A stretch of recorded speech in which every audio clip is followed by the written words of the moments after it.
Gravar agora.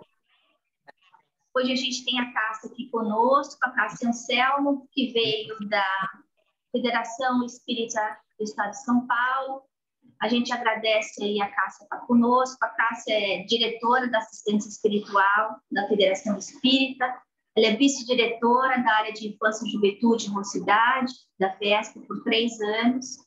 Ela atua como diretora da Casa Espírita Nosso Lar. Ela também é diretora da doutrina da USE, que é a União Espírita, é o braço da FEB em Peruíbe. Ela também é expositora e educadora da FESP. E hoje ela vem falar conosco sobre mediunidade. Cássia, obrigada por estar aqui com a gente e o chão é seu. Obrigada, Ana. Obrigada pela oportunidade de estarmos aqui, né? E, na verdade, o nosso trabalho é uma conversa com vocês, porque, com certeza, essa parte teórica está sendo muito bem trabalhada pela Lúcia, pelo Manuel, pela Ana, e às vezes, a maneira como nós colocamos as coisas, para algumas pessoas fazem mais sentido. Então, é o modo de falar, não é o conteúdo, porque o conteúdo, com certeza, é o mesmo para todos. Mas, como disse a Ana, às vezes é interessante, nós ouvimos algumas outras situações, né? E a gente não vai entrar muito na parte teórica, porque isso não nos compete, mas um olhar, assim, de coisas interessantes, seria interessante que, coisas interessantes, seria bom que todos soubessem.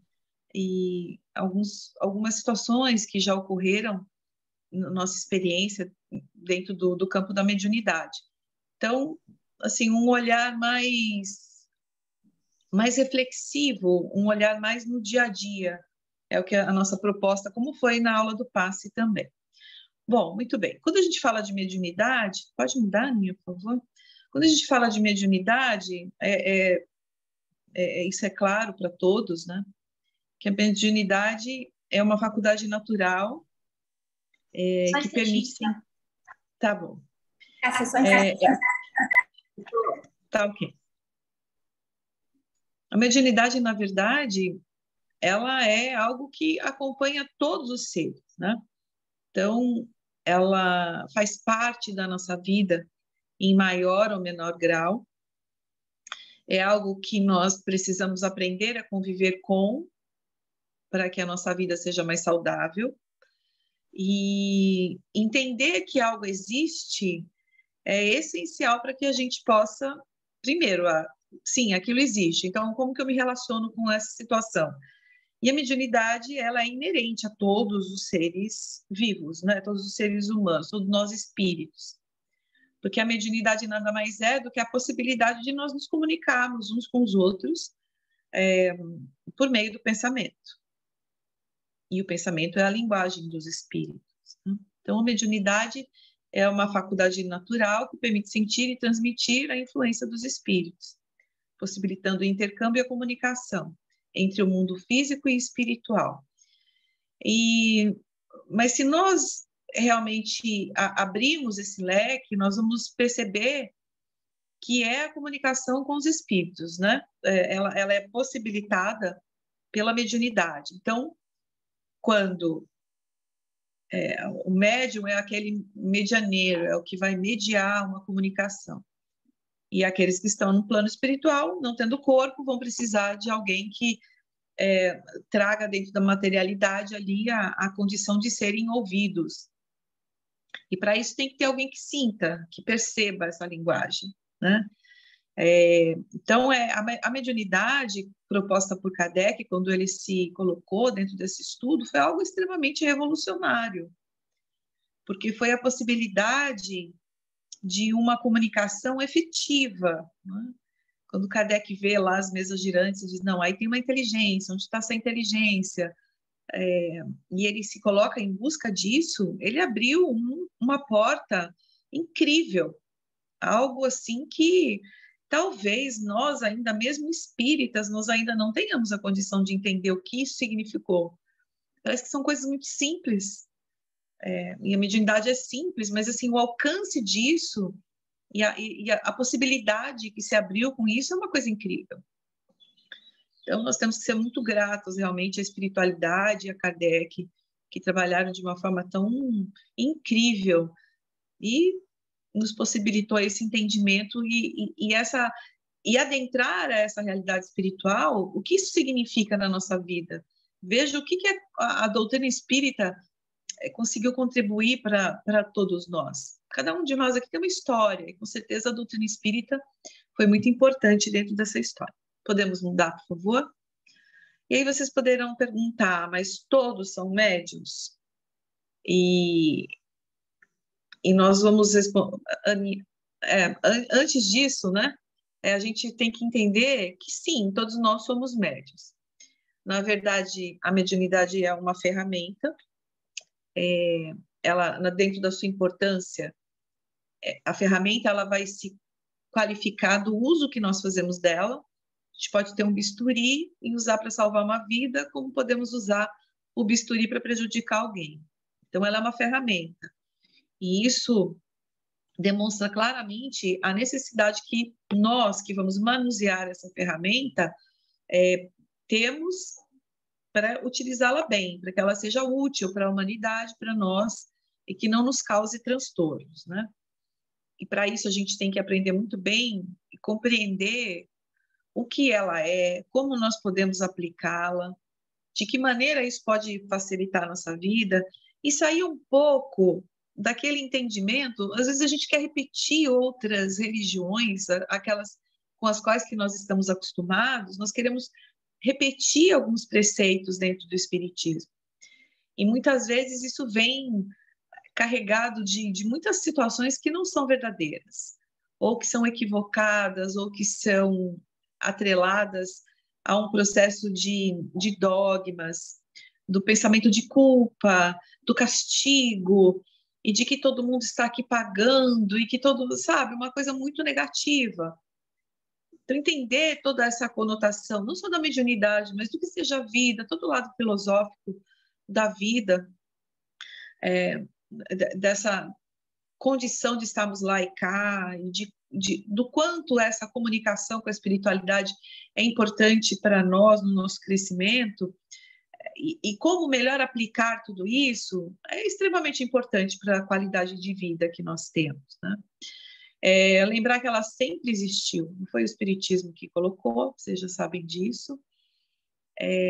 Ela une, né, os vivos do céu e os vivos da terra. Então, todos nós estamos vivos e a mediunidade possibilita essa condição de nós termos essa contribuição da espiritualidade de uma maneira mais efetiva dentro da nossa vida, né? Porque nós podemos, com a mediunidade, estamos acordados, não há necessidade de nós estarmos dormindo, porque adentramos a espiritualidade quando dormimos, mas acordados, conscientes dentro dessa realidade material, tendo a possibilidade desse intercâmbio com a dimensão espiritual. É mediunidade maravilhosa porque ela fala também da fraternidade entre a dimensão espiritual e a material, de como nós, através da fraternidade, podemos nos unir para auxiliar aqueles que estão lá e os que estão aqui também. Não deixamos de ser espíritos, ora temos um corpo, ora não, mas existe essa fraternidade que deve ser o verdadeiro combustível dessa mediunidade. A mediunidade traz a comprovação do mundo espiritual, algo que também faz muita diferença na nossa vida, porque quando nós acabamos com a materialidade, entendendo que somos seres imortais e que a nossa vida continua, toda decisão que nós vamos tomar, ela muda de configuração. Então, a comprovação do mundo espiritual, ela tem N fatores, né, assim, de importância na nossa vida, mas principalmente a forma como nós direcionamos a nossa vida, sabendo que existe uma outra dimensão, que nós vamos para lá, e isso muda completamente a maneira como nós desenvolvemos a nossa vida. Não com medo, não com situações de irracionalidade ou de prepotência, mas com a situação de que há uma continuidade. E isso muda a configuração da maneira até como nós lidamos com as nossas perdas, né? Com aqueles que adentram a espiritualidade, que deixam a nossa família, mas que com certeza continuam ligados, né? Pelo coração, pelo pensamento. E é claro lembrar que, em questão de mediunidade, aqueles que trazem essa incumbência já plenamente designada precisam entender a necessidade da disciplina, porque sem disciplina a mediunidade não funciona. É necessário que nós tenhamos um alto grau de disciplina, que vai começando aos poucos e depois nós vamos implementando e automatizando, principalmente nos conceitos mediúnicos, e isso é fundamental para que a gente tenha a sintonia adequada. Ser médium, a gente vai ver lá para frente, não é tudo, mas é de extrema importância sabermos e escolhermos de que forma e como e com quem estaremos sintonizados. E ela tem um uso efetivo dentro da caridade, dentro da fraternidade. É um trabalho que nós vamos desenvolver e que exige de nós uma adequação. Mas às vezes as pessoas falam assim, mas que chato ter que me adequar, puxa vida, não queria. Tudo isso é muito duro, muito... Mas se nós formos pensar, essa disciplina ela é benéfica, porque nós estamos educando a nós mesmos. Então, a mediunidade, ela tem também essa aplicação. Aqueles que trazem uma mediunidade mais efetiva é justamente para que ela colabore no desenvolvimento dessa disciplina, no desenvolvimento dessa educação, desse controle, autocontrole que nós precisamos efetivar. E que é saudável para todos, né? De uma maneira simples. A educação e o autocontrole, a modificação dos nossos hábitos, dos nossos comportamentos inadequados, isso é extremamente saudável. E aqueles que estudaram ou vão estudar para a mediunidade, aqui nós temos esse quadro, né, das pessoas que vão estudar, que vão adentrar o campo mediúnico. Sim, no primeiro momento parece, puxa, mas eu vou ter que fazer isso, eu vou ter que abrir mão daquilo, mas sempre que algo novo tem que ser conquistado, a gente tem que deixar o velho para trás. Não dá para viver o velho e o novo. E muitas coisas entrarão numa escala de crescimento, de evolução, de transformação, que num primeiro momento você tem que abrir mão, renunciar a certos prazeres, num segundo momento aquilo que você está plantando vai se reverter para você em termos de realizações, em termos de ligações e de cumplicidade, não, mas de compartilhamento com espíritos mais elevados, parceria, essa palavra, uma parceria onde nós vamos estar interligados em coisas tão maravilhosas, em momentos tão únicos e que vão trazer para nós tantas alegrias, que quando nós comparamos, às vezes, com a necessidade de deixarmos de lado alguns comportamentos e hábitos, a gente vai lá, imagina, lá na frente nós vamos dizer, nossa, ainda bem que eu fiz essa escolha, né? Como eu contei para vocês no começo quando eu adentrei a questão dos passes, eu fumava, deixei de fumar, e aquilo, hoje, eu sinto que foi muito difícil na época fazer aquela escolha e abrir mão daquela situação. Mas hoje eu vejo que não é a mediunidade, né? Abrir mão de certos hábitos, não é só a questão nós médiuns seríamos chamados de uma forma mais efetiva, mas a gente sabe que num processo de crescimento, em algum momento você vai ter que fazer isso. Em algum momento a gente vai ter que cuidar do que a gente fala, do que a gente pensa, do que a gente sente, dos nossos hábitos mais materializados, mais materialistas, e a mediunidade é um convite para você já começar a fazer isso, né? Então, é importante ter essa noção do trabalho da nossa reforma interior, porque para nos sintonizarmos com espíritos realmente que comandam o trabalho, que dirigem todas as assistências, e para que a gente possa ser uma ferramenta adequada, usar a mediunidade de uma ferramenta adequada, há necessidade de nós nos tornarmos cada vez melhores. E isso faz parte do crescimento da vida, né? Então, quando a gente fala sobre mediunidade, e a doutrina espírita nos fala que todos nós somos médiuns, é importante consultar lá o livro dos médiuns. Então, de uma forma genérica, Kardec vai dizer que todo aquele que sente, num grau qualquer, a influência dos espíritos é por esse fato médium. Então, todos nós somos, porque todos nós somos influenciados pela espiritualidade. Então, essa influência, ela vai ser exercida pela dimensão espiritual em todas as pessoas. E por isso, por essa condição de sentir, e principalmente no campo da inspiração, quando nós somos inspirados, porque vem de fora, né? Inspirados. Alguns usam o termo também intuição, né? Mas toda essa comunicação, ela existe. A gente pode até perceber ou não, mas ela existe. E ela existe por um fato muito interessante. Pode mudar, por favor, Ana?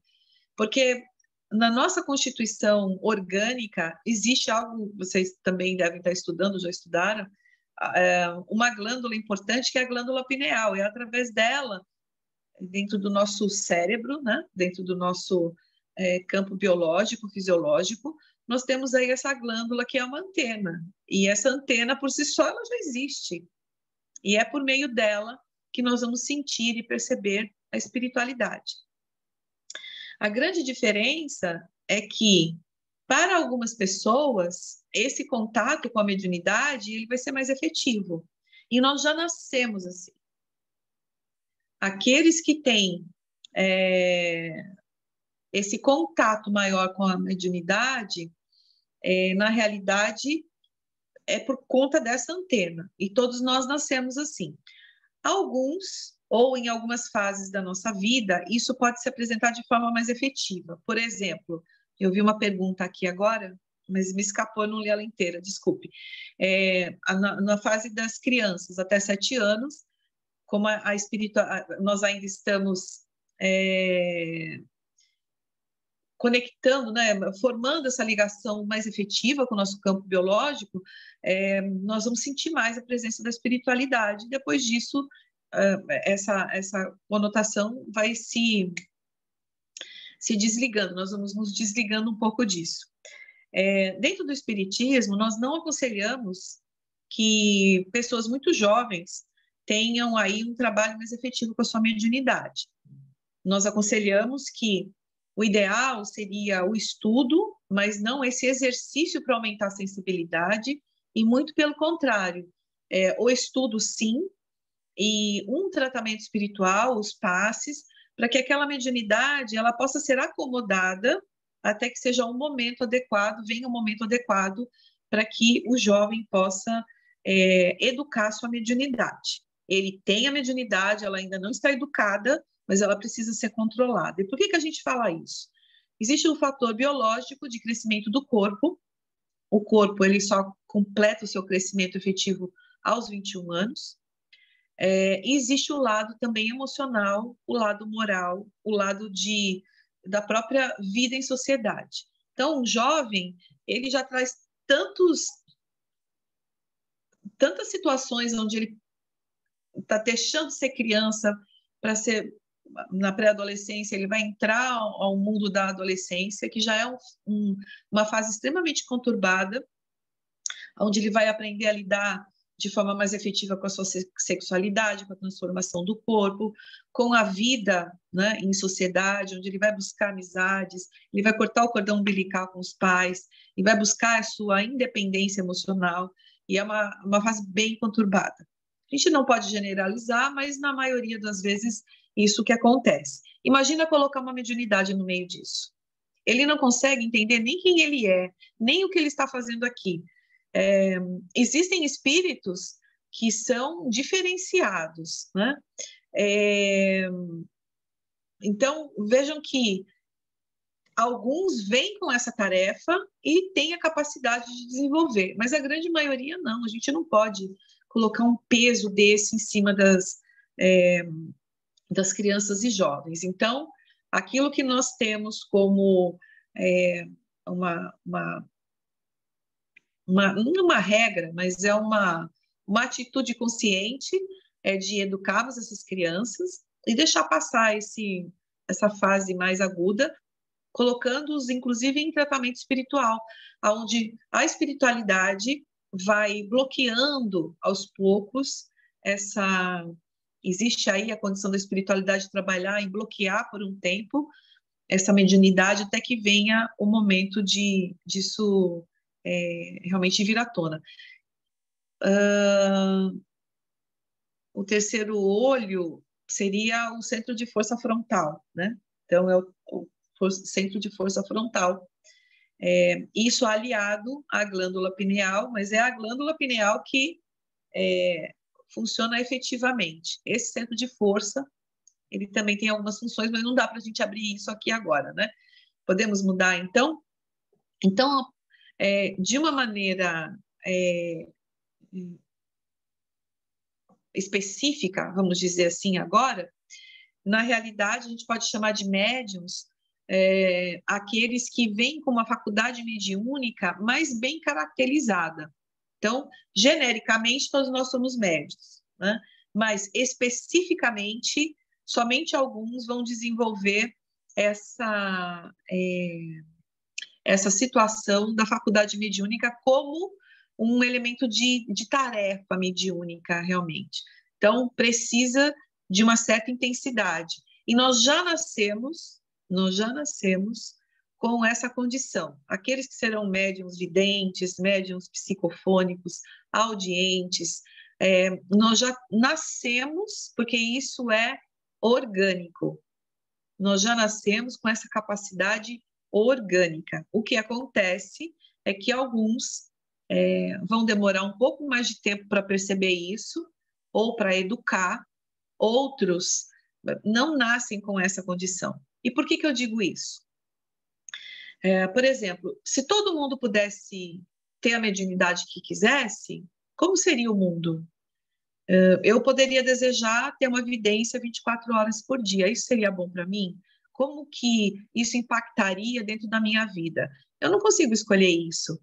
Mas, no nosso programa reencarnatório, lá nós tivemos, olha, seria interessante então que a Cássia tivesse a psicofonia, ela vai ter a vidência em determinados momentos, quem tem a psicofonia geralmente tem a psicografia, então nós vamos trabalhar essas habilidades e descobri-las e potencializá-las e educá-las na medida em que nós fomos despertando para elas. Mas ninguém pode falar assim, então agora eu quero ter evidência. Não, se isso não veio com você, você não vai desenvolver isso. Então, eu não gosto muito do termo de desenvolver a mediunidade, eu gosto mais do termo de educar aquilo que já existe, porque desenvolver pode parecer que qualquer um pode ter, e não é assim. Então, a mediunidade que nós teremos, ela já vem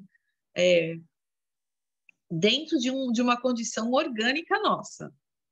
Imagine se todo mundo, então agora eu quero ser psicólogo, agora eu quero isso, eu quero aquilo. Então, não é uma coisa que você desenvolve. Mas, claro que espíritos evoluídos, quando reencarnam aqui, eles têm todas as faculdades que eles quiserem, porque dentro de um patamar evolutivo, eles já conseguem ter toda essa predisposição, isso já está neles como uma conquista. Para nós, que ainda não efetivamos esse desenvolvimento pleno, isso vai vir para que... Lúcia, é melhor mesmo as perguntas no final, porque senão vocês não prestam atenção no que eu estou falando, né? É melhor no final. Eu vou dar uma corridinha aqui e a gente conversa no final. Então, vejam que se nós temos essa condição mediúnica, ela vem com um propósito. Ela vem com um propósito dentro do nosso desenvolvimento pessoal. E para cada um é de um jeito, né? Então, nós precisamos ter esse entendimento. Mas é claro, dentro de um trabalho mediúnico, onde nós vamos ter lá o médium de psicofonia, nós vamos ter o esclarecedor, nós vamos ter aquele que trabalha na sustentação, dentro de um trabalho de desobsessão, por exemplo. É claro que todos estarão sendo influenciados pela espiritualidade. Existe ali um grau, né, de percepção da espiritualidade. Aquele que tem a psicofonia de uma forma mais intensa, aquele que está sendo o esclarecedor, o dialogador, o doutrinador, em cada local a gente pode usar o nome, ele também terá essa influência de uma maneira que às vezes ele nem percebe que é pela inspiração, porque a espiritualidade está ali, a espiritualidade sabe quem é o espírito que está sendo atendido. Então, por exemplo, aquele que vai conversar com o espírito que está ali, foi trazido pela psicofonia, né, pela espiritualidade, e está sendo atendido através do trabalho de desobsessão, ele também vai estar sendo influenciado pela espiritualidade, porque nós não trabalhamos sozinhos, nós estamos dentro de uma equipe. Em uma equipe, existe lá o chefe, que é o maior, que coordena tudo, que vai estar do nosso lado, fortalecendo, auxiliando em todos os momentos. Pode mudar? E quando nós, então, dentro desse preceito, nós vamos entender que o médium de tarefa, ele se diferencia por isso, ele veio com essa tarefa, ele tem essa atribuição dentro da sua vida. Então, a capacidade de captar, de decodificar, de transmitir as ideias e os sentimentos que recebe, né? Ele tem essa capacidade mais intensa, de uma maneira mais efusiva, mais caracterizada, como diz Kardec. Mas precisa ser uma atividade controlada. A mediunidade não é algo assim que veio e que pode ser usada de qualquer maneira. É como um carro. Você tem um carro na sua mão, mas você tem que tirar a carta. Essa comparação é muito boa, porque você precisa saber o que é aquele carro, como ele funciona, quais os sinais que você, dentro da onde você vai se movimentar, existem regras, existem leis. Quando eu posso ir para frente, quando eu tenho que parar, como eu prossigo, como eu não prossigo, como é aquele carro, de que maneira eu vou me relacionar dentro daquele carro com os outros motoristas que estão por ali dentro daquela estrada. Então, nós chamamos tudo isso de educação mediúnica. É quando eu vou entender o que é mediunidade, eu vou entender como ela se efetiva e eu vou educar aquilo que já está em mim. Então, muitas pessoas dizem assim, como a Ana usou um termo agora, esponja. Nós somos esponja. Nós somos esponja se nós nos colocarmos para sermos esponja. Um médium educado, ele não é esponja. Ele percebe, mas ele não absorve, o que é diferente. Então, o médium, ele tem uma percepção mais ampliada. A gente pode chegar perto de alguém e sentir que ela está sofrendo de uma obsessão, por exemplo. A gente pode chegar num lugar e perceber que ali houve uma briga ou não nos sentimos bem com relação àquilo, mas o médium educado, ele percebe, mas ele não absorve. Então, isso é educação mediúnica. Eu vou perceber as coisas ao meu redor, mas aquilo não vai influenciar na minha vida. Eu não vou permitir que certas coisas interfiram na minha vida. Eu trabalho ali naquele momento, eu percebo naquele momento, mas acabou. Uma situação que eu conto para vocês, ocorrida comigo. Desculpa falar de mim, né? A gente não deve ficar falando muito de si mesmo, mas é a minha experiência. Eu fui uma vez num velório de uma pessoa aqui da cidade e foi uma morte repentina. A pessoa teve um infarto e era de uma frequentadora do centro, o marido dela. E eu cheguei no velório, fui dar um abraço nela, fiquei ali com ela para dar aquela força, aquela situação, né, de encorajamento, de compartilhar a dor. Cheguei perto dela e o marido dela automaticamente, eu nem estava pensando nisso, mas o marido dela automaticamente colou em mim.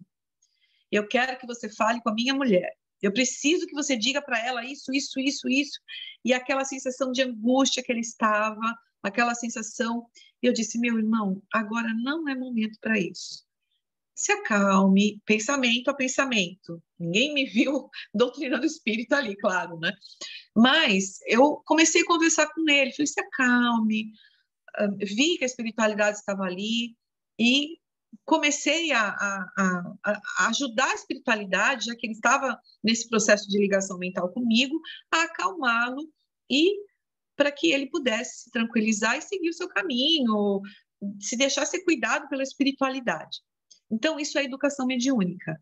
Ah, mas que falta de caridade você não dá notícia para ela ali? Gente, nós não vamos trabalhar mediunicamente dentro de um lugar que não seja o centro espírita, a não ser uma coisa que você sinta que aquilo, depois de você ter educado sua mediunidade, está bem maduro, se você sentir em algum momento que aquilo é necessário, são raríssimas as vezes que a espiritualidade pede isso para a gente, quase nunca, aliás, diga-se de passagem. Então, mas você não deu? Depois, com o tempo, né, ela foi se acalmando, e alguma coisa eu disse, não que ele tivesse me dito, eu não falei isso para ela, mas para ela que ela se tranquilizasse, que era isso que ele queria, que ela ficasse calma, que ela não chorasse, que ela não se desesperasse. Isso foi dito para ela, sem dizer que ele havia pedido. E aquele momento, vocês imaginam, eu, diretora do Centro Espírita aqui, espiritual, dou uma psicofonia lá do espírito que desencarnou. Todo mundo ia me convidar para todos os velórios da cidade, não é? Com certeza, eu ia virar oráculo da cidade, ou a pessoa mais abominada, né, louca, vista pela visão evangélica, por exemplo. Então, tudo tem o seu momento.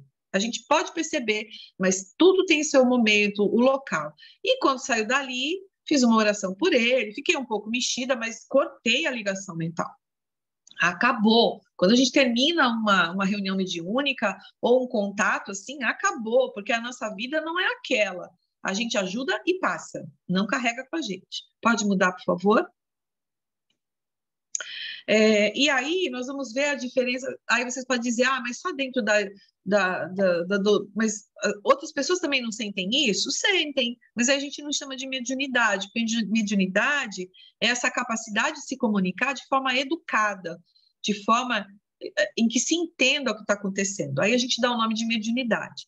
O resto nós vamos chamar de mediunismo. E tem lá no livro da Marlene Nobre, O Dom da Mediunidade, ela vai dizer que mediunismo é quando a faculdade é conservada em estado bruto e exercida de forma empírica, sem que o médium se submeta à disciplina conferida pelo estudo, pela reforma íntima, que significa empenho em domar as más inclinações. Então, em todas as religiões tem os médiums que não têm noção disso, que não se educam, que não colaboram e que não são uma ferramenta adequada. Outra coisa rápida, quando morreu o Papa João Paulo, eu acho que foi João Paulo VI, Lúcia, não lembro, depois não lembro o número, gente. Nós da Federação fomos convidados para uma atividade ecumênica no Parque do Ibirapuera, onde foi plantada uma árvore com todas as religiões. Isso foi organizado pela Secretaria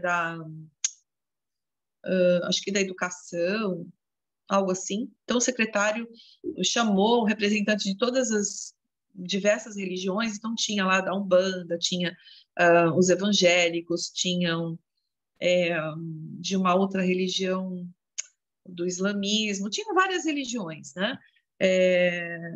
E nós estávamos ali reunidos e fizemos um círculo, cada um pegou uma pá, jogou a terra, um ato simbólico, e demos as mãos. E aí, no final, tinham algumas autoridades lá, uma dessas autoridades, que eu não lembro quem, disse assim, agora gostaríamos que aquele que se sentisse tocado fizesse uma oração. Gente, mas na hora veio assim em mim, eu tenho muita facilidade, mas na hora, alguém que estava ali, um espírito que estava, de certo, organizando aquilo dentro do plano espiritual, eu senti na hora a primeira frase porque para mim a mediunidade é assim, eu sinto a primeira frase, parece que vem escrita na minha cabeça e depois o resto vai. É uma coisa que eu controlo, mas eu não fico... Quando vocês fizerem o exercício de mediunidade, vocês vão ver como é isso. Então, a primeira frase vem, mas a gente não fica pensando em tudo que vai acontecer, porque não é nosso. Não passa pelo nosso cérebro a construção. Somente você vigia aquilo que vai ser dito para controlar, né? Aí veio aquilo, eu quase falei, aí me veio uma outra voz, fala, não é você, aguarde. E eu fiquei quieta. De repente, um senhor que estava do meu lado, que era evangélico, da igreja quadrangular, que é a mais, assim, avessa a tudo que seja do espiritismo, são os mais ortodoxos, assim, os mais radicais. Ele veio e trouxe a comunicação. E, gente, ele falou exatamente a primeira frase que eu havia pensado. Então, vejam, ele também era médium, um pastor evangélico, claro, eles também têm mediunidade, só que eles não entendem isso, eles não acham que isso, eles acham que é o Espírito Santo, eles dão outros nomes. Então, a mediunidade, né, essa condição da comunicação com a espiritualidade que não é educada, nós vamos chamar de mediunismo. E isso acontece em todas as religiões, né? A não ser aquelas que realmente entendem isso e fazem um trabalho de educação, de contenção e de melhor aplicação daquilo que seja esse intercâmbio. Podemos mudar? Então, é interessante a gente notar todas essas diferenças, né? Ivone Pereira, no livro Devassando o Invisível, diz que basta ser a mediunidade o resultado de um jogo transcendente de sensações e percepções, uma indução de forças intelectivas sobre forças intelectivas e também perceptivas, ou seja, vai influenciar o outro dentro de tudo isso, sensação, intelectualidade, né? E também perceptivas, da percepção, para compreendermos que se trata de uma faculdade profunda, complexa, vertiginosa em suas possibilidades singulares.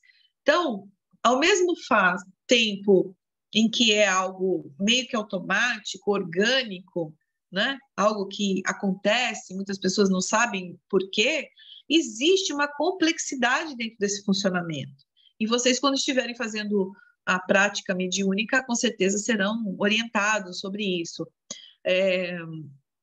E vejam que é uma mente atuando sobre a outra, é um coração atuando sobre o outro, é uma capacidade de...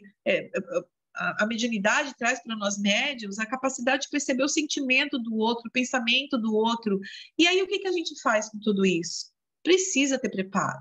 Precisamos estar realmente com os pés bem fincados no chão, entendendo racionalmente e de maneira educada o que a gente vai fazer com aquilo, de que maneira nós vamos tornar isso útil para nós e para o outro. Podemos mudar, por favor? Então, aí a gente cai num outro quesito que é da vaidade, né?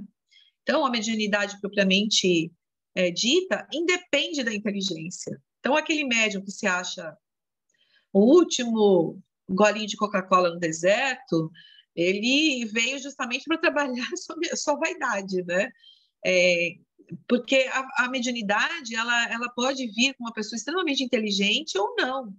É claro que os espíritos mais evoluídos são inteligentes e têm essa mediunidade de forma expressiva, mas nós não estamos falando nós estamos falando da maioria de nós, né?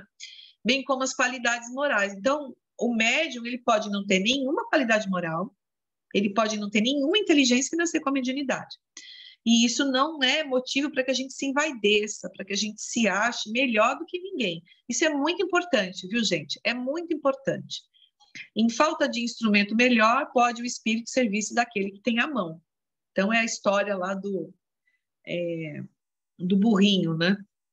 Às vezes a pessoa precisava de um cavalo, não tinha, usou o burrinho, que somos nós.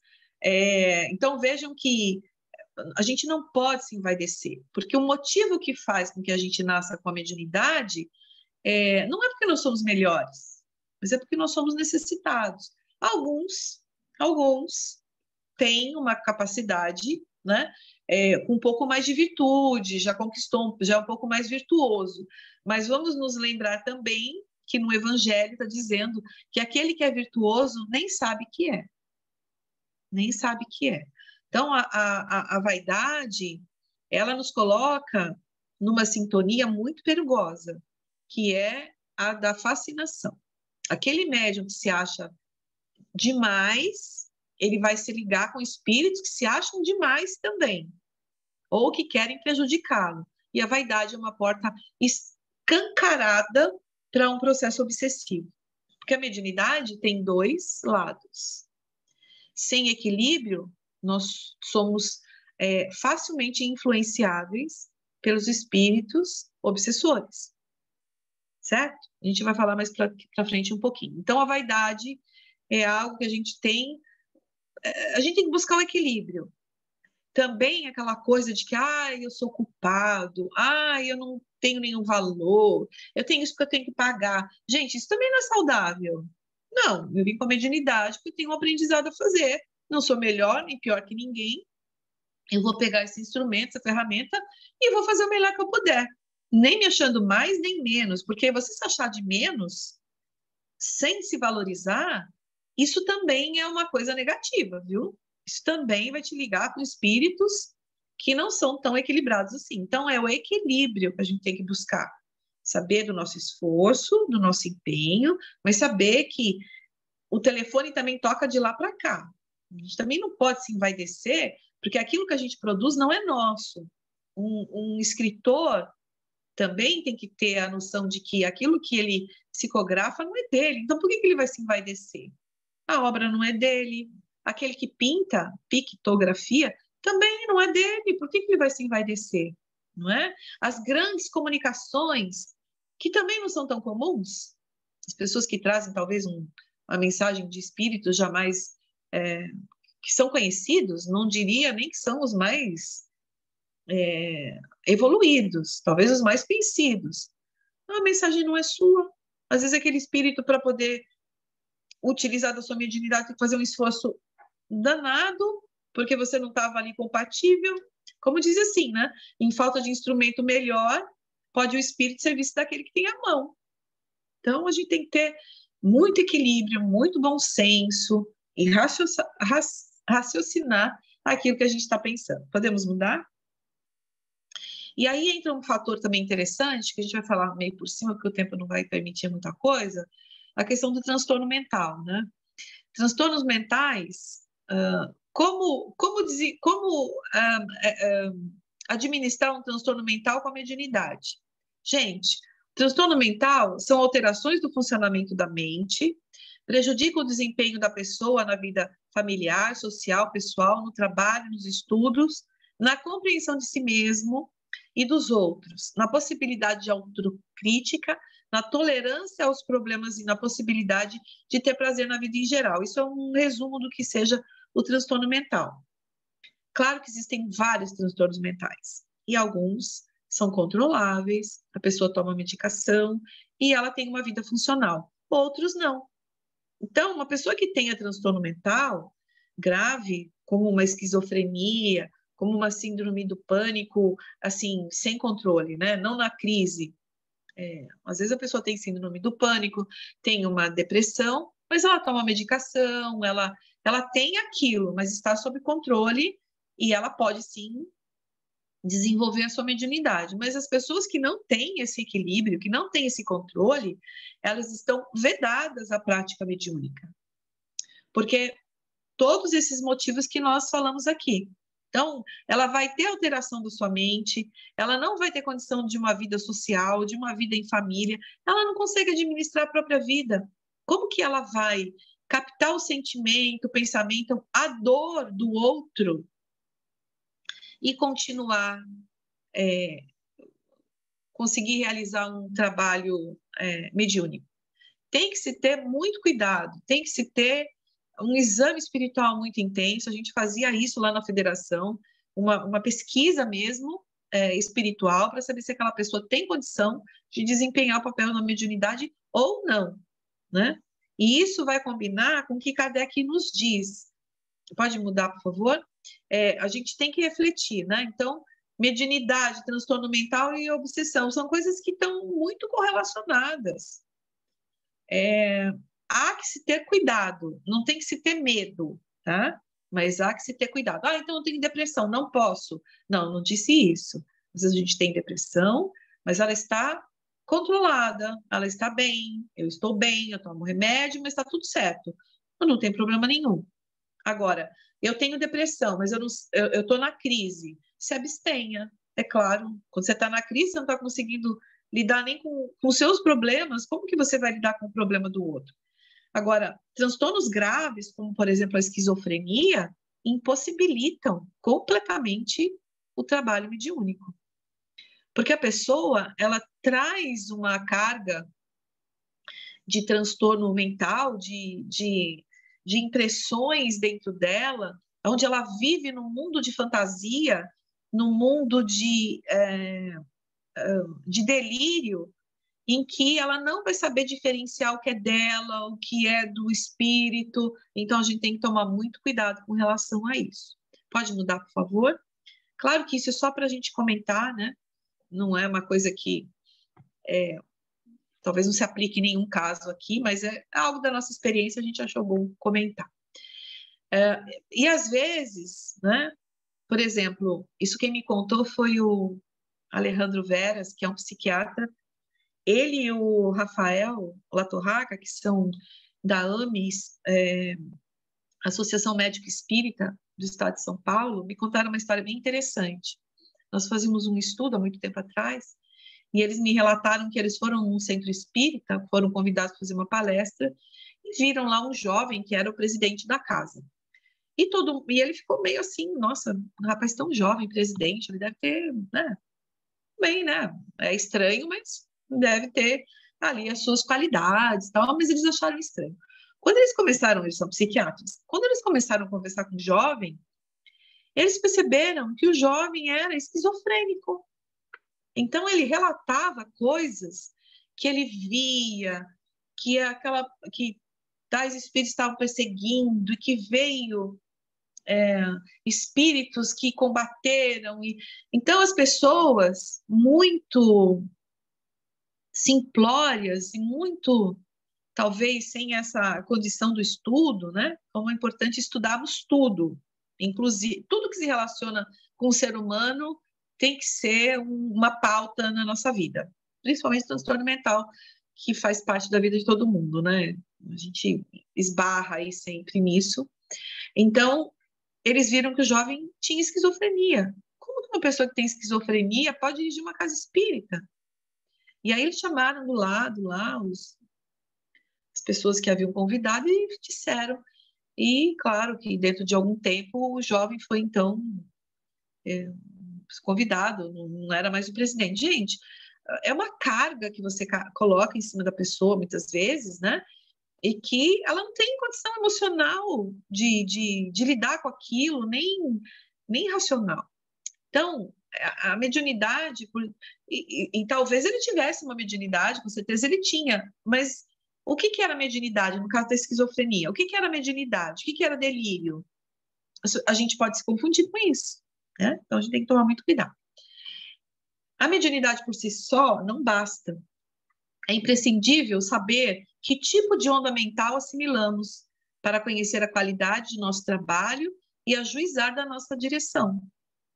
Então, não é só questão de você ter mediunidade. Com quem você está sintonizado? Como que você está vivendo sua vida? Como que você está encaminhando sua existência? O médium moralizado, que encontra na vivência evangélica a conduta de vida, é uma pessoa de bem, que procura ser humilde, sincero, paciente, perseverante, bondoso, estudioso e trabalhador, e cumpre o mandato mediúnico com amor. Então, o nosso melhor lado sempre é uma coisa de grande responsabilidade, mas se nós temos, a gente pode ir educando a mediunidade e educando a nós mesmos. A espiritualidade sempre vai estar conosco, não é necessário medo, não é necessário que nós tenhamos grandes ressalvas, mas muita responsabilidade, né? Podemos mudar, por favor? E no livro dos médiuns, Kardec vai dizer que o bom médium não é, pois, aquele que se comunica facilmente, mas aquele que é simpático aos bons espíritos e não é assistido senão por eles. Olha a importância da nossa reforma íntima, da nossa sintonia. Uma vez também chegou uma senhora na federação, ela estava vindo de uma outra religião. Ela era médium, mas ela era médium dentro, eu não lembro se era candomblé ou da Umbanda. Completo respeito fazem um trabalho também, atendem, nenhum preconceito, viu, gente? Nenhum preconceito. Mas são linhas não, mas são doutrinas diferenciadas, que têm condutas diferenciadas, entendimentos diferenciados. E ela chegou para mim e disse, olha, eu era diretora espiritual na época, ela pediu para falar comigo. Eu já sou médium, eu tenho a mediunidade desenvolvida e eu quero trabalhar na desobsessão. Eu falei, então, você estudou o que na sua casa espírita? Não, a gente não estudou, eu já cheguei, ali ela falou, né, desenvolvi ali a minha mediunidade e comecei a trabalhar. Eu falei, olha, dentro do espiritismo, nós precisamos primeiro estudar, porque antigamente o espiritismo era aquele de mesa branca, onde a gente sentava e começava lá a psicofonia, né? Diziam, incorporava e tudo mais, a seco, porque não tinha escola. Mas agora a gente não trabalha mais assim. Agora, para nós chegarmos a uma condição de médios, a gente tem que estudar para entender, justamente dentro de todo aquele patamar. A gente tem também que, mesmo que a sua qualidade seja efetiva, mas você precisa se adequar àquilo que nós fazemos aqui, não desmerecendo a sua mediunidade. Aí ela levantou e disse assim, de jeito nenhum, você acha que eu vou começar a estudar aqui para poder? Eu já sou médium, virou as costas e foi embora. Isso, no mínimo, demonstra que ela não tinha nem humildade, que ela não tinha desejo de servir, mas que ela queria fazer aquilo que ela queria. Uma pessoa assim, mesmo que ela tenha mediunidade, e você coloque ela para dentro de um trabalho da casa espírita sem essa postura adequada, ela vai ser um problema no futuro para a reunião espírita da qual ela faz parte.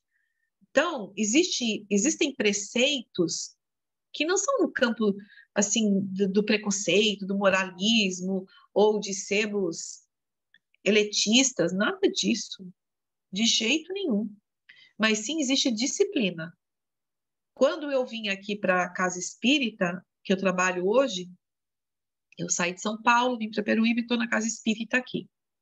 Eu fui diretora espiritual da Federação Espírita do Estado de São Paulo por 8 anos. Quando eu cheguei aqui, a presidente do centro disse, olha, você vai ter que fazer o 4º ano, porque é a nossa regra. Eu falei, tudo bem, vou fazer o 4º ano. Eu dava aula para quem dava o curso espírita. E aqui me convidaram para fazer sem problema nenhum. Eu sempre vou aprender. Todo mundo vai aprender alguma coisa sempre. E o meu desejo era servir. E servir, você serve do modo como a pessoa está pedindo para você servir, não do jeito que você quer.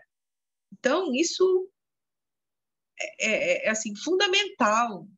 Nós sermos pessoas que estão à disposição, né? Nossa postura é estar à disposição e temos muitas vezes que nos adaptar à casa que nos acolhe. Podemos mudar? E isso nos leva à questão da responsabilidade, né? Então, não é a mediunidade que distingue você, mas é aquilo que você faz dela. Isso que vai dizer se você é um bom médium ou não. A pessoa pode ter... Agora nós vamos lembrar de um caso, eu não lembro, Lúcia, foi um dos médiuns que trazia o doutor Fritz. Vamos falar de João de Deus. João de Deus é médium. E daí? Onde ele levou a mediunidade dele? Né? Uma pessoa com médium, com extremo magnetismo, com uma energia ali incrível de cura, ectoplásmica, de cura. E o que ele fez? Ele não se controlou, ele não educou os seus instintos. Então, ele é um médium bom ou ruim? Não cabe julgamento, mas ele não usou a mediunidade dele para aquilo que ele veio. Então, ele não cumpriu a tarefa dele. Né? Podemos mudar? Nos domínios da mediunidade, eu recomendo muito que vocês leiam esse livro.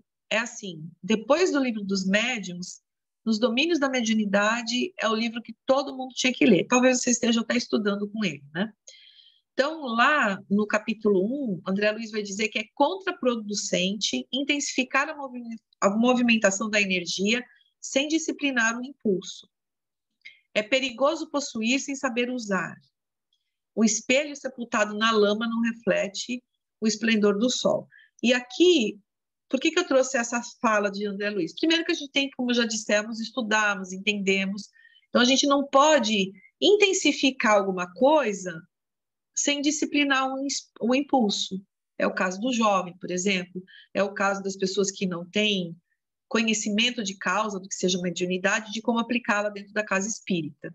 Então, é preferível acalmar essa mediunidade com passe, com tratamento, e tirar a ansiedade da pessoa, para quando for o momento adequado e ela estiver em equilíbrio, usar.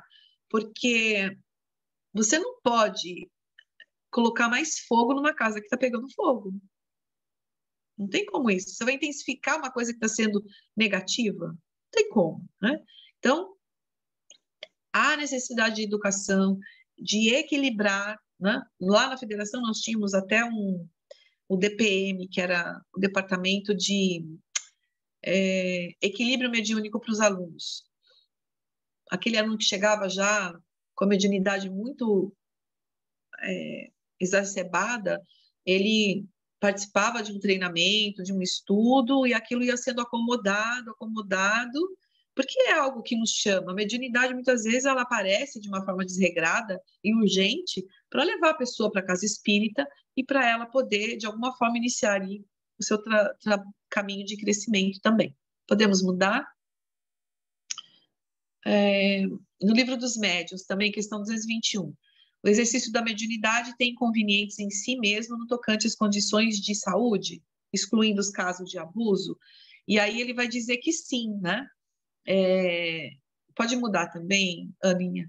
Há casos em que é prudente e mesmo necessário se abster ou, pelo menos, moderar o uso da mediunidade. Então, de repente, vocês podem estar trabalhando e alguém pedir, olha, fica um pouquinho sem trabalhar, descansa um pouco, e isso não é desmérito, né? Às vezes a gente está passando por uma turbulência tão grande na nossa vida e a gente precisa se abster mesmo da mediunidade, né?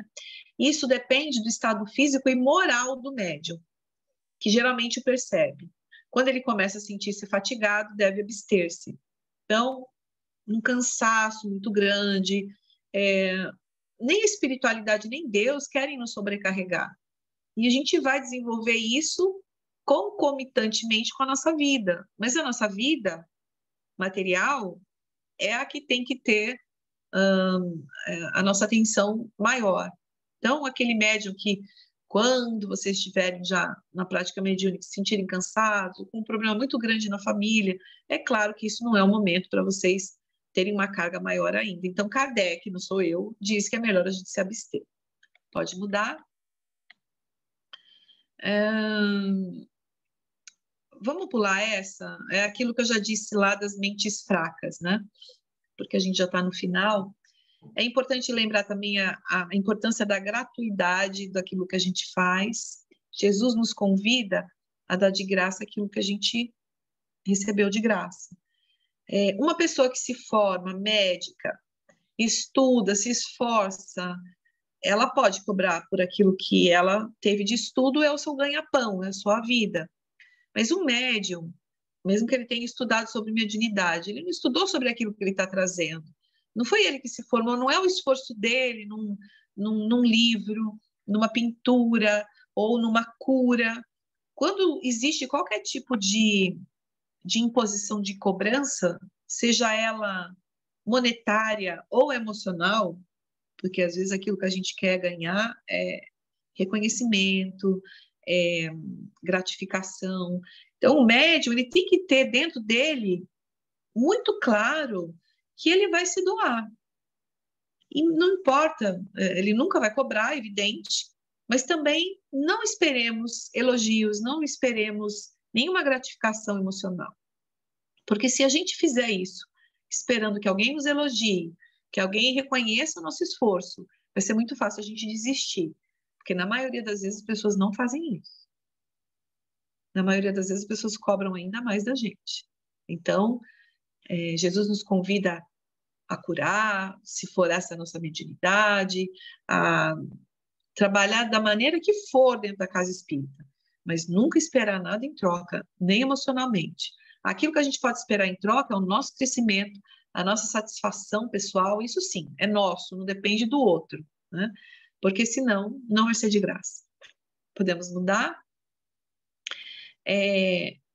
No livro Consolador, o Emmanuel vai dizer que a mediunidade só existe pelo concurso dos espíritos. Sem eles, nós não somos médios.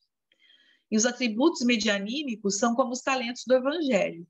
Se o patrimônio divino é desviado dos seus fins, o mau servo torna-se indigno da confiança do Senhor, da seara, da verdade e do amor. Então, a gente não pode desviar os fundamentos da nossa mediunidade de maneira nenhuma, nem emocionalmente, nem materialmente. Ana, podemos mudar para o último? Não, para o mais um, isso, mediunidade com Jesus, que foi até o que a Ana falou, né? Então, no exercício da mediunidade com Jesus, ou seja, na perfeita aplicação dos seus valores a benefício da criatura humana, em nome da caridade, é que o ser distingue a plenitude das suas funções e faculdades, convertendo-se em celeiro de bênção, semeador da saúde espiritual e da paz nos diversos terrenos da vida humana. Quando a gente usa a mediunidade dentro dos preceitos ensinados por Jesus, nós vamos fazer parte, né, e edificar um celeiro de bênçãos, porque é o amor em ação. O amor em ação, ele age de formas que a gente nem imagina. Então, os nossos talentos, eles têm que ser usados. Se você tem a sua mediunidade, é porque tem uma razão de ser. Não tenha medo. Trabalhe. Jesus sempre vai colocar alguém que direcione você nesse crescimento até que você tenha segurança. E tudo isso é feito para que a gente possa se unir dentro de uma equipe coesa que tenha o mesmo pensamento para produzir o bem, para dar um refrigério para o mundo, trazendo aquilo que a espiritualidade ensina, trazendo o tratamento espiritual, trazendo a cura, trazendo o passe, trazendo tudo possível dentro desse intercâmbio maravilhoso com a espiritualidade. E o último, por favor, Ana. Kardec vai dizer no Evangelho segundo o Espiritismo: com o telescópio, ele mergulha o olhar nas profundezas do espaço e com o microscópio descobriu o mundo dos infinitamente pequenos. Para penetrar no mundo invisível, deu-lhe a mediunidade. Então, vejam que Deus, ele vai dando instrumentos, né? Com o telescópio a gente olha longe, com o microscópio a gente olha perto, mas com a mediunidade a gente adentra a dimensão espiritual. E isso é uma grande oportunidade. Isso é um grande aprendizado, né? Onde a gente vai aprendendo aí a se relacionar de uma maneira mais efetiva, de uma maneira mais plena, e isso com certeza nos ajuda a crescer dentro de um processo de doação, dentro de um processo de entrega, onde a gente aprende principalmente a amar mais e a sermos pessoas melhores e mais equilibradas. Então, é isso. Desculpa ter passado aí um pouco do tempo. E, Ana, se você quiser abrir para perguntas, a gente terminou aqui. A gente pode complementar com as perguntas.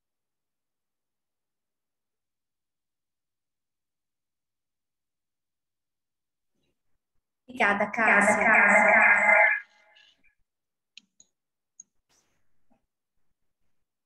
Nossa, muita coisa para a gente pensar aqui. Muita coisa para a gente pensar aqui.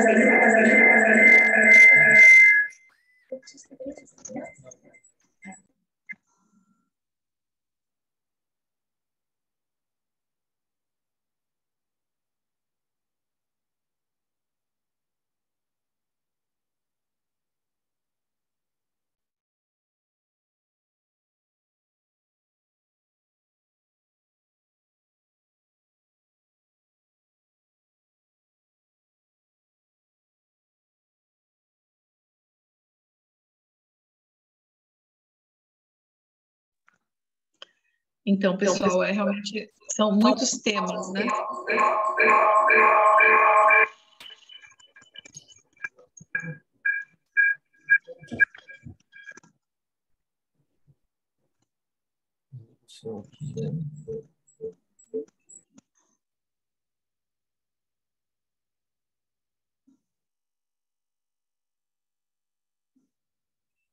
Vamos esperar ela arrumar.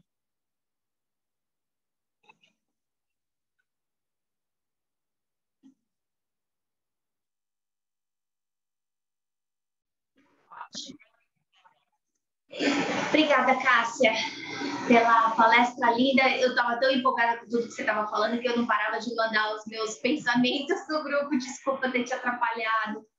A intenção era de dividir e fazer a gente refletir, porque você falou tantas coisas importantes que eu comecei a anotar aqui, mas eu falei, meu Deus, acho que o certo era dividir com todo mundo. Obrigada, Cássia. E a gente tem algumas perguntas. Eu coloquei 2 perguntas, mas a Aline já colocou uma também aqui, que é como ajudar crianças na fase pré-adolescente, que são médios, que apresentem a presença que sentem a presença dos espíritos e que são esponjas energéticas. Além da oração em casa e paciência, como explicar isso para as crianças? Eu acho que tem que ser com... São parênteses.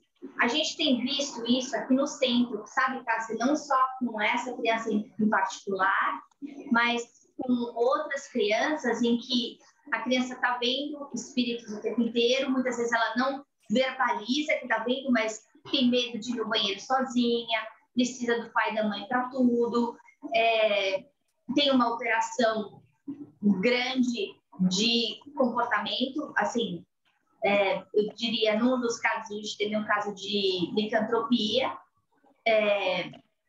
que a gente começou a fazer desobsessão aqui no centro por conta disso até.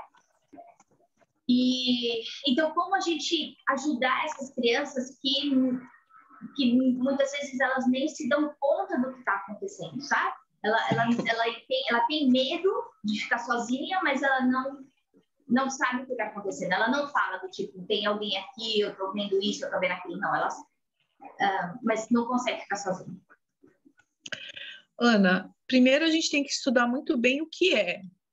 Primeiro, tem uma fase da infância onde a criança ela tem um medo natural, isso é próprio da idade. Ela tem medo que os pais morram, tem uma outra idade onde é normal elas sentirem essa aproximação. E o ideal é tratar com naturalidade. Desviar o olhar da criança disso, com naturalidade, assim, olha, existe o plano espiritual, conversar com a criança. É necessário ver também se não é um delírio, se a criança não foi estimulada a isso, porque às vezes, na alegria de ter um filho médium, a gente fica estimulando, perguntando o tempo todo, falando. Eu tive um caso, gente, tem muito caso na minha vida, tive um caso de uma avó que trouxe um neto de 11 anos, 12, falou assim, olha, meu neto é um médium incrível, vocês têm que aproveitar esse menino. Falei, é. Ele vê espíritos o tempo todo, ele conversa. E meu filho, e meu neto é um médium incrível, vocês têm que aproveitar. Bom, falei, tá bom, eu posso conversar com ele sozinha? Sozinha? Eu falei, eu posso conversar com ele? Pode. Aí eu comecei a questionar o menino, falei assim, então, quando que você vê? O que que você vê? O que que você sente? Ele falou assim, eu não vejo nada. Não vejo nada. É que a minha avó fica tão feliz quando eu falo para ela que eu vejo. Isso é um caso. Então, vejam que a criança, ela não tem maturidade para dar as respostas que a gente quer. O ideal é orientar sobre aquilo, tratar com naturalidade, sem intensificar a curiosidade e tudo mais, né? Pode ser um processo obsessivo e não mediunidade. Tem espíritos que trazem os obsessores que reconheceram a criança.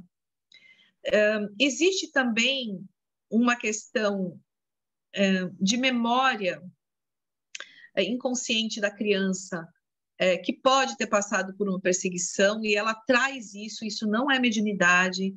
Então, é complicado, a gente tem que analisar sem olhar apaixonado, mas trazer conforto para aquela criança, trazer segurança para aquela criança. Pode ser muita coisa, então não dá para dizer, ó, faz isso, faz aquilo. Primeiro, deveria se passar numa verificação espiritual, se é daí o caso, talvez passar numa verificação em outra casa espírita, na federação, não sei que casa está funcionando, né, ou que poderia ser feito isso, ou um olhar com tranquilidade, sem dizer que tudo é mediunidade. Muitas vezes, no caso de criança, nem tudo é mediunidade, nem tudo. A gente quer que seja, ou a gente fica com medo que seja. E pode ser também, pode ser mediunidade, mas em qualquer situação, calma, tranquilidade, um olhar observador e ver as questões íntimas da criança.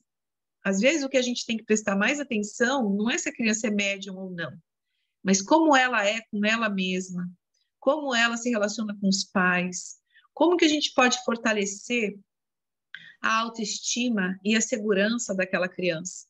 A gente está dando amor? A gente está dando limite? Nós estamos passando confiança para ela? Nós temos feito o nosso papel de pai e mãe de maneira adequada? Eu vejo assim. Desculpa se alguns não concordam, mas dentro daquilo que eu já experienciei na vida, é isso. Então, no caso de uma específica que eu estou pensando, a gente fez a verificação aqui, fez a verificação também com a federação espírita, né? Então, aí, quando eu falei para você do caso de obsessão mesmo, de licantropia, foi uma coisa que a gente fez direitinho, mesmo porque foi a primeira vez que eu vivi uma experiência dessa aqui, né? Eu vivi experiências semelhantes quando eu trabalhava com a dona Jandira no Brasil, mas nunca aqui. Então, eu posso dizer que essa criança vem de uma casa espírita, os pais são amorosos, que é uma casa equilibrada, a mãe tem muita mediunidade também, então a criança, e parte do que veio foi que realmente a criança tem muita mediunidade, sabe? Então a gente sabe que de repente pode, como você falou, pode ser perseguidor de passado, porque quem é bonzinho hoje tem 7, né? Então não é porque é criança que não vai ter obsessor. Mas pensando assim de como, que ferramentas dá para o pai, para os pais, né? Porque quando ela tem vários altos e baixos, e quando está num momento de dificuldade, é extremamente desgastante para os pais, né? Já é mais velha, não é uma criança pequena, né? Já está aí com seus 10, 11 anos. Então, não era para ter esses medos. Quando ela está numa fase equilibrada, ela não tem esses medos. Então, parte do sinal de que ela está sentindo a aproximação dos obsessores, sejam dela, sejam de outras pessoas, inclusive, nunca, nesse caso específico, os pais notaram que quando ela ia num certo lugar, ela voltava diferente, né? E logo depois tinha esse problema. Então, tem sido uma lição para todos nós, assim, de como ajudar, sabe? Como ajudar sem usar a desobsessão aqui no centro como o remédio. Porque, de alguma forma, a gente tem que cuidar da causa e não do efeito, né? Mas é mediunidade ou é obsessão? Ela estava obsidiada, né? Então, ela, no final, a gente teve que fazer uma desobsessão nela. Mas o interessante... isso bate... Mas o interessante é perceber que ela muda quando vai em alguns lugares. Por isso eu estou chamando isso de mediunidade, né? Justamente esse mediunismo que não está educado, né? Que ela não sabe se proteger, que de repente ela vai lá e ela ainda é uma esponja. Mas quando foi feito a verificação dela na FESP, deu a mediunidade dela, né? Foi parte disso. Então, assim, por conta da mediunidade desequilibrada, por conta da idade dela, um caso complexo de causa de passado, que ela tem os seus inimigos, os inimigos da família do passado, né? Não é só ela, mas aí entra no caso da obsessão. Veja que toda situação ela tem uma mensagem. E a mensagem dessa dificuldade em família é para ser superada em família. Então, é onde você vai disciplinar ainda mais os pensamentos, aonde a gente vai buscar o recurso na casa espírita, o recurso de ensinando dentro da linguagem possível para a criança, ela entender, né, o quanto é importante ela confiar. Então, vejam que Deus se utiliza de caminhos que a gente não sabe. E o que é possível, a gente deve usar todos os recursos que nós temos. A desobsessão, o passe, a conversa, a proteção da mãe, do pai, né? E então a gente vai trabalhando de acordo com aquilo que a gente tem, mas tem uma mensagem. E o máximo que a gente pode fazer é fazer o melhor possível, né? Então, vocês já estão fazendo desobsessão, passe, e os pais estão dentro da casa espírita, a criança também. E vejam, às vezes, é que nem eu disse, às vezes a gente chega numa casa espírita e a gente não chegaria sem um problema, né? E talvez e isso seja um chamado mesmo, uma fase, mas algo que com certeza aí pode ir sendo superado e trabalhado, né? Tem coisa que a gente administra, não resolve.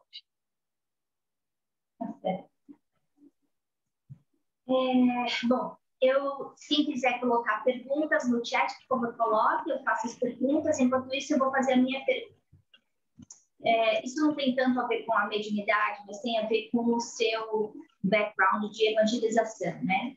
A gente tem nosso grupo de evangelização infantil aqui, e eu queria conselhos de coisas, de como é que a gente consegue estimular a presença das crianças menores a virem e se envolverem na evangelização. Agora a gente está com nossa série de novo, a gente não está só encontrando online, isso facilita bastante. Tanto elas aqui, mas adoraria ouvir você, na sua opinião. Essa é a primeira pergunta. E a segunda pergunta é a minha pergunta até como mãe, né? Não só como participante do centro, desse centro espírita, mas a dificuldade que eu tenho de trazer os meus filhos maiores, sabe? Que participaram da evangelização até, sei lá, 12 anos, mais ou menos, e agora eu tenho um de 16, um de 13, e como trazer de volta, sabe? E até uma das formas que eu estou encontrando é engajar como professor, né? Como auxiliar dos professores, mas eu sinto uma dificuldade muito grande, porque os interesses são outros, não é uma coisa fã para eles, né? Então, queria ouvir a sua opinião, porque no meu caso, que é um lar espírita, né? E eu posso dizer que é um lar espírita da melhor forma que a gente consegue, e eu vejo a minha dificuldade como mãe, apesar deles estarem vendo o meu exemplo, de trazer eles para dentro, sabe? Bom, Ana, isso se repete em todo mundo, é a mesma coisa. Enquanto a gente pode pegar a criança, colocar no carro, levar, e enquanto eles se divertem uns com os outros, eu acho que pequeno, você fala, até uns 9, 10 anos, eles vão bem. De 11 até 14 anos, de 11 em diante, aí a coisa já se complica, né? 12, 13. Porque, como você disse, os interesses são diferenciados, né? Oferecer um trabalho como continuidade é algo que ajuda. Mas vai depender muito da criança. E, às vezes, Ana, aquilo que é bom para nós, ou que é um caminho para nós, não é um caminho para os nossos filhos. Eu digo isso também por vivência própria, né?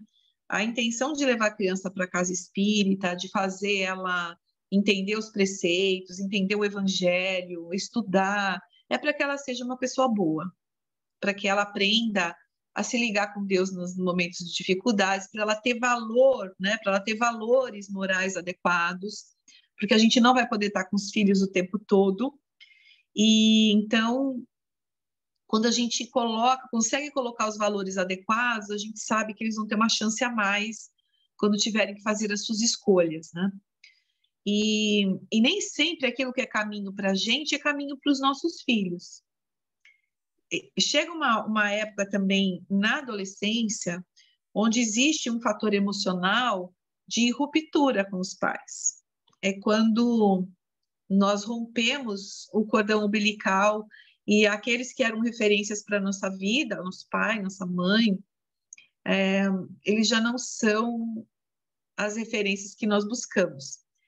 E o jovem ele passa a buscar essa independência, porque ele está criando a própria personalidade dele, então ele vai querer sair do mundo que até então ele estava e vai buscar construir recursos, né, e a sua personalidade dentro de um outro habitat. Ele vai criar esse novo habitat. Aí ele vai buscar escola, os amigos, e vai partir para outras situações que todos nós já passamos também, né? Então, isso faz parte da vida. O mais importante, eu diria a você, que é saber que eles estão munidos com tudo aquilo que você deu. Porque obrigar a gente não pode. Não tem como. Você pode até obrigar, mas aquilo não vai ser feito de uma maneira pela própria vontade da criança. Mas experiência própria também.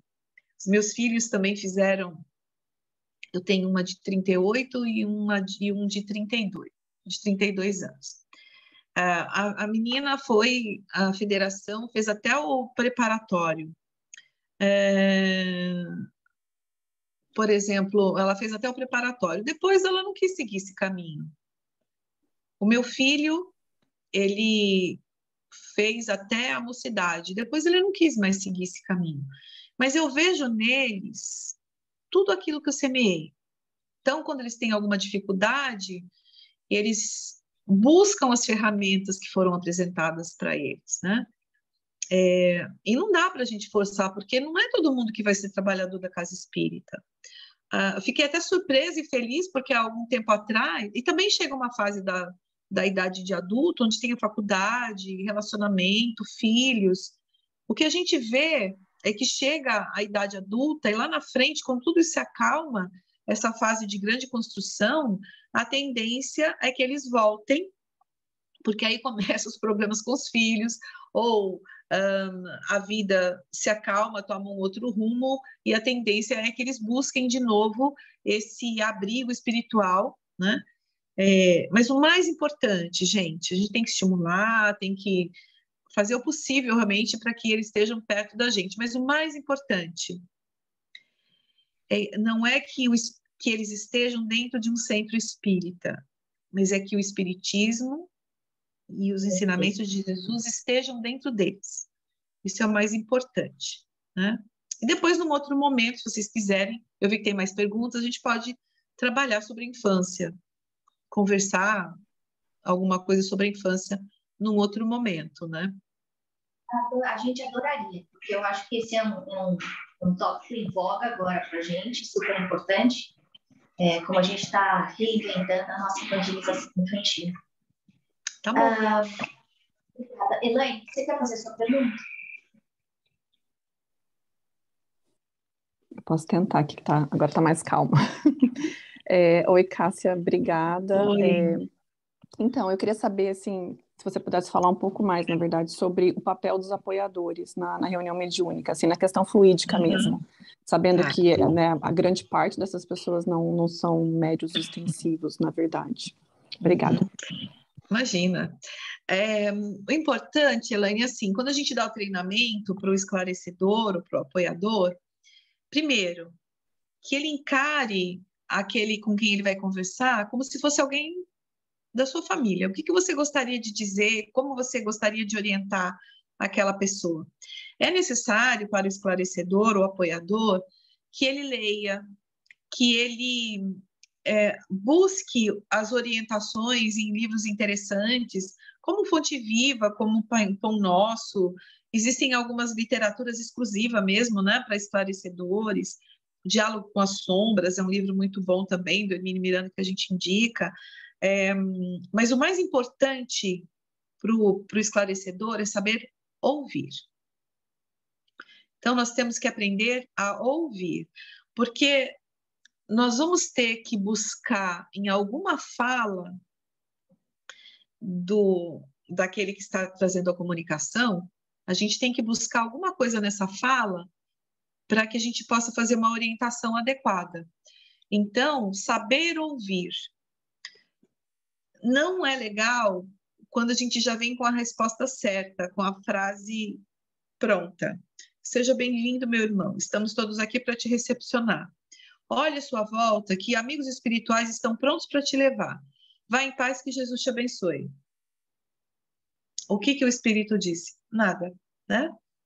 Mas se você ouve, então, tem um treinamento que a gente faz também, depois eu posso até mandar alguma coisa para a Ana, que explica muito isso. Você tem que, dentro daquela escala espírita, é importante a gente, mais ou menos, buscar, num primeiro momento, classificar esse espírito. Ele pode ser um sofredor e ele pode ser um obsessor. Ou ele pode ser um sofredor ou um obsessor. Os sofredores são caracterizados por aqueles espíritos que estão passando por alguma dificuldade. Então, eles desencarnaram e não perceberam, eles têm... ou eles perceberam e não querem se separar da família. Então, eles estão sofrendo, eles não querem vingança. A nossa fala é acalmar sempre, acolher sempre, acalmar e orientar dentro da história que o espírito nos trouxer. E existem os obsessores, existem aqueles que são mais arredios, que estão mais refratários, e aqueles que, conforme você vai conversando, e aí dentro dos obsessores tem aqueles que são encaminhados por outros, são aqueles que são os fascinadores, ou que estão combatendo a própria casa espírita. Então tem um cenário muito grande dentro desse quadro de sofredor e de obsessor. E a gente tem que ir aprendendo, com o tempo e com a experiência, a gente vai aprendendo as abordagens adequadas. Mas um profundo respeito por todos eles. Não ter medo, nunca.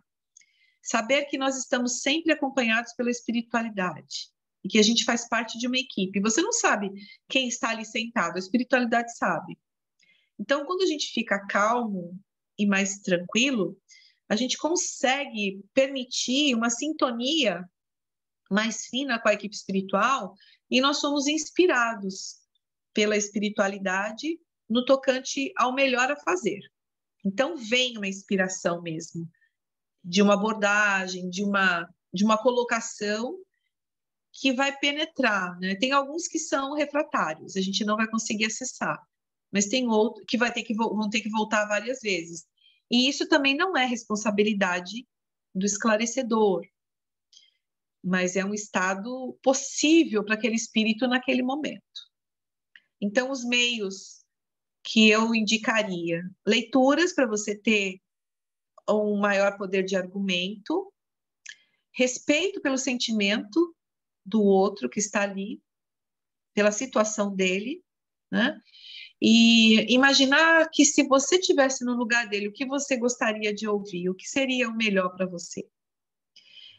Calma e tranquilidade para a gente manter a sintonia com a espiritualidade que nos apoia o tempo todo. Eu acho que isso seria o principal. Lúcia, você quer complementar alguma coisa que eu esqueci?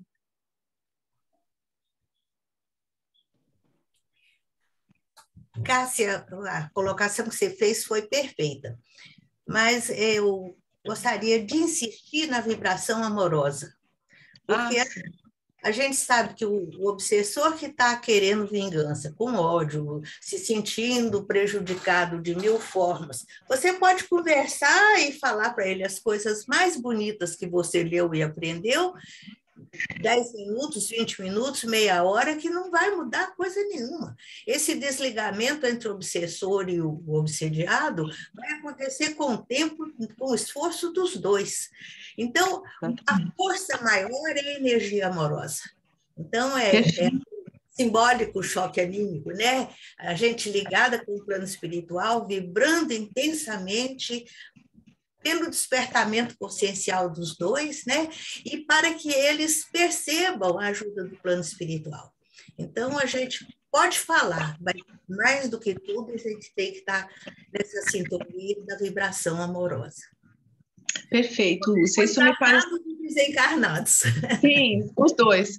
É perfeito isso, porque me lembra uma história, uma passagem no livro, acho que é a Libertação, que eles estavam esperando um espírito amoroso descer para vir conversar com aquela pessoa, porque só ela poderia. Então, não a Lúcia falou muito bem, não é só o argumento racional, mas é muito mais pelo emocional.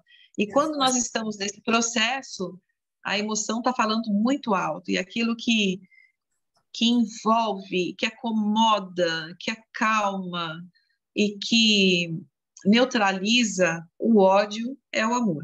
Muito bem lembrado, Lúcia. Aproveitando essa oportunidade que você está me dando aí de poder falar um pouquinho, eu queria contar para todos que, olha, tomei nota de uma porção de coisa bonita que você falou. E sei que esse nosso encontro vai ter um peso específico na nossa vida, na nossa bagagem de conhecimentos a partir do dia de hoje.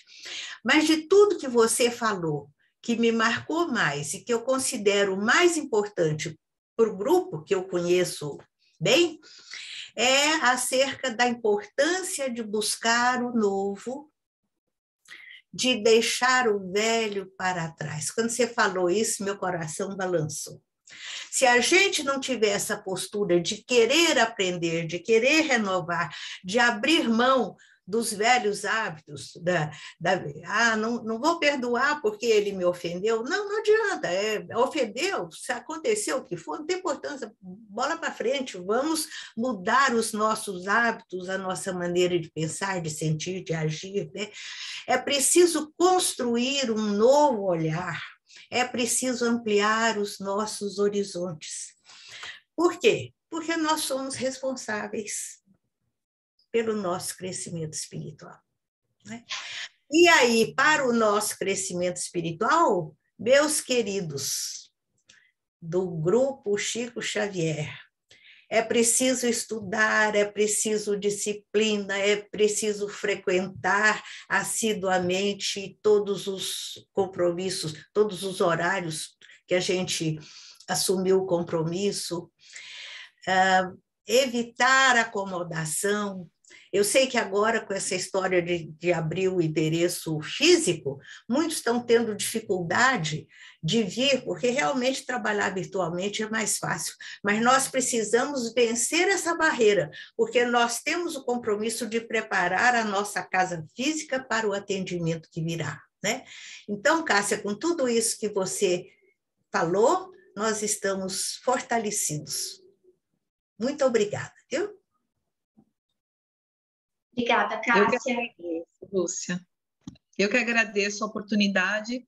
Eu sei que a gente chove no molhado, né? E todo mundo já falou um monte de coisa, mas às vezes alguns pontos têm que ser reforçados, né? E a gente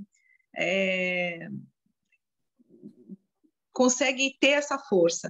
A experiência que nós tivemos aqui no retorno, aproveitando a fala da Lúcia bem rapidinho, a experiência que nós tivemos aqui no retorno presencial foi que nós começamos pequeno e fomos crescendo.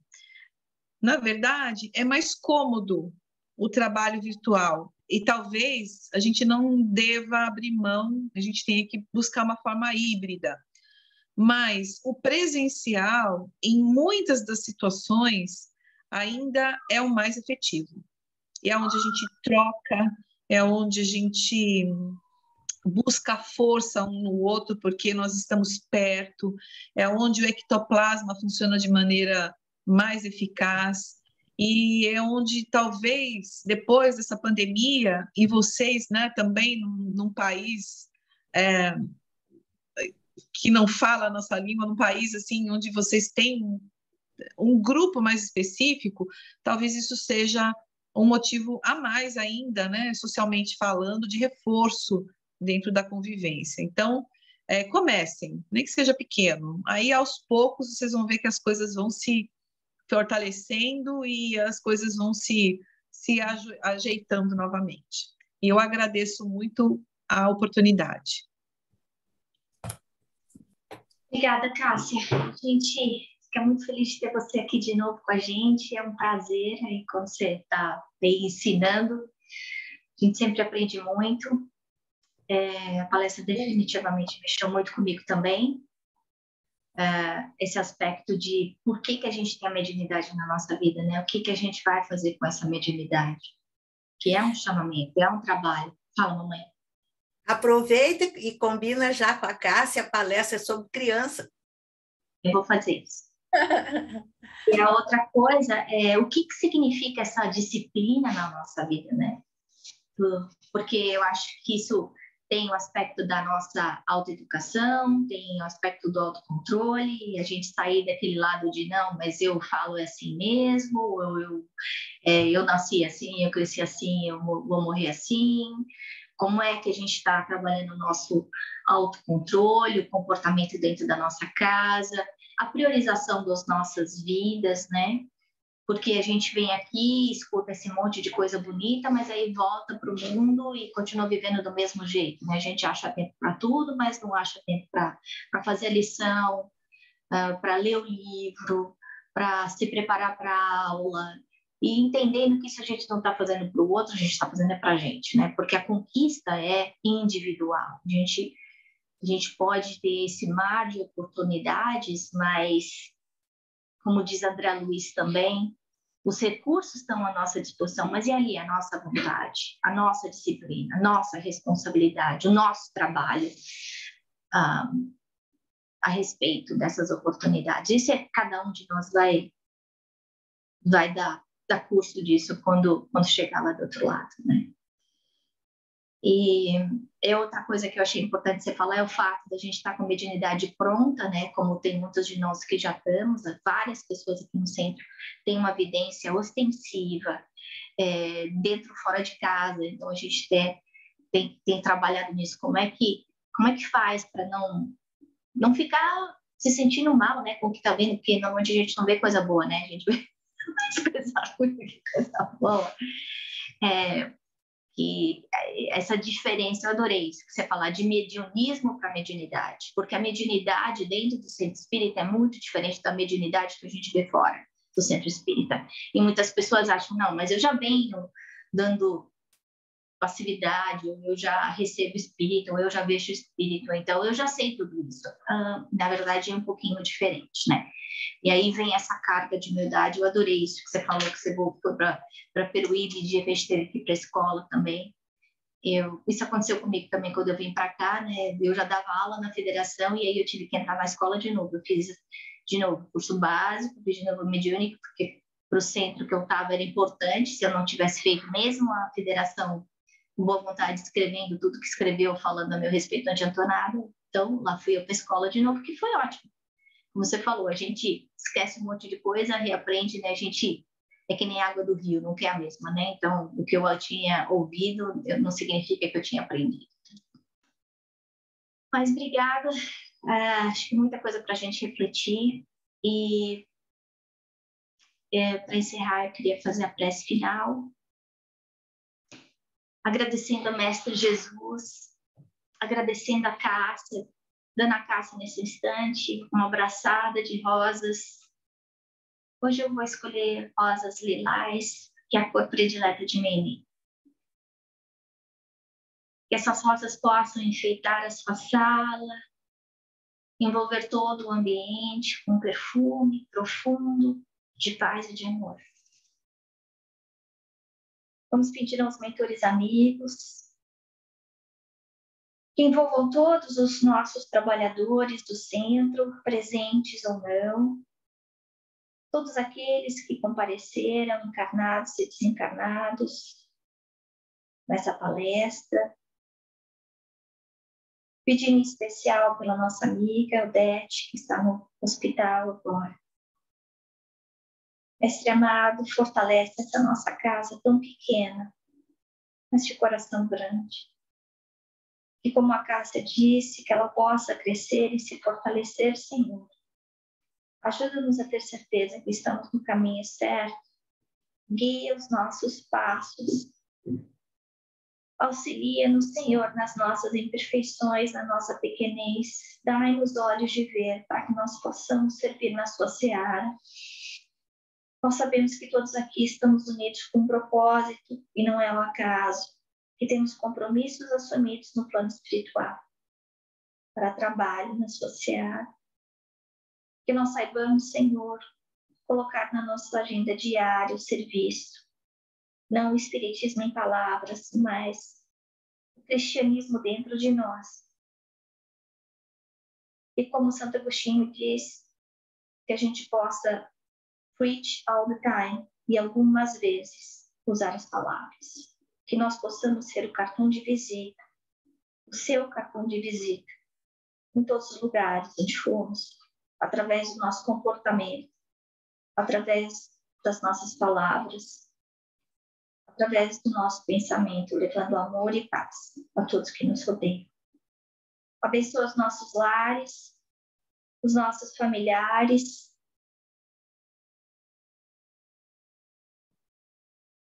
esses que são os mais importantes, aqueles que temos que trabalhar melhor a nossa habilidade de amor, de fraternidade, de compreensão, de perdão. Fortalece o nosso planeta, passando por um momento tão duro de transição. Tantas dores, guerras, doenças, suicídios. A sua mão, Senhor, possa segurar cada um de nós nesse momento, nessa jornada.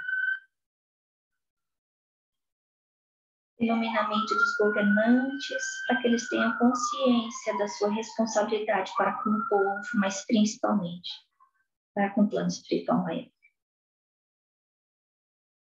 E assim nós vamos agradecendo humildemente, mais uma vez agradecendo aos mentores, especialmente a Cássia, dizendo graças a Deus e graças a Jesus. Amém.